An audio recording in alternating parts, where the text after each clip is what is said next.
పేద కుటుంబంలో జన్మించిన పోలిపొంగు శ్రీలత ఐసీఏఆర్-ఏఆర్ఎస్ 2023 నోటిఫికేషన్లో భారతదేశం మొత్తం మీద 5వ ర్యాంకు సాధించింది. ఓపెన్ కేటగిరీలో ఏఆర్ఎస్ సైంటిస్ట్గా సెలెక్ట్ అయింది పోలిపొంగు శ్రీలత. కడు పేదరికం, కానీ ఆమె లక్ష్యానికి ఆ పేదరికం అడ్డు కాలేదు.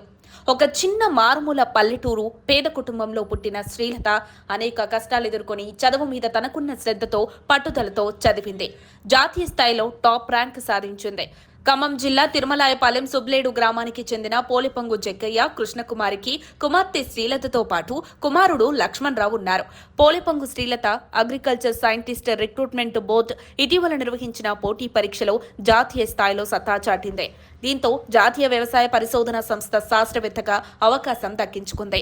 శ్రీలత సుబ్లేడులోని ప్రభుత్వ పాఠశాలలో 4వ తరగతి వరకు, 5 నుండి 10వ తరగతి వరకు వైరా ఎస్సీ బాలికల హాస్టల్లో చదివింది. ఆ తర్వాత ఇంటర్ విజయవాడలోని శ్రీ చైతన్య జూనియర్ కాలేజీలో, బీఎస్సీ అశ్వారావుపేటలోని అగ్రికల్చర్ కాలేజీలో పూర్తి చేసింది. మహారాష్ట్రలో ఎంఎస్సీ పూర్తి చేశారు. ఆ తర్వాత హైదరాబాద్ రాజేంద్ర నగర్లోని ప్రొఫెసర్ జయశంకర్ తెలంగాణ వ్యవసాయ విశ్వవిద్యాలయ పీహెచ్డీ పట్టా అందుకుంది. ఆపై తాను బీఎస్సీ చదువుకున్న అశ్వారావుపేటలోని అగ్రికల్చర్ కాలేజీలోనే అసిస్టెంట్ ప్రొఫెసర్గా ఎంపికై పాఠాలు చెప్తున్నారు.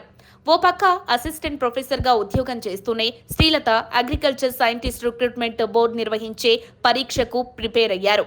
శ్రీలత తొలి ప్రయత్నంలో జాతీయ స్థాయిలో 5వ ర్యాంకు సాధించింది.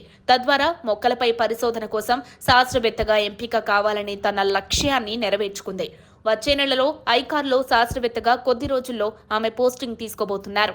మొక్కల వ్యాధి నివారణ, తక్కువ ఖర్చుతో రసాయన, పురుగు మందుల వాడకాన్ని తగ్గించి ఆరోగ్యకరమైన దిగుబడులు సాధించేలా పరిశోధనలు చేయాలన్నదే తన లక్ష్యమని శ్రీలత వెల్లడించింది. మట్టిలో మాణిక్యం అంటే ఏంటో అని అనుకుంటూ ఉంటాం.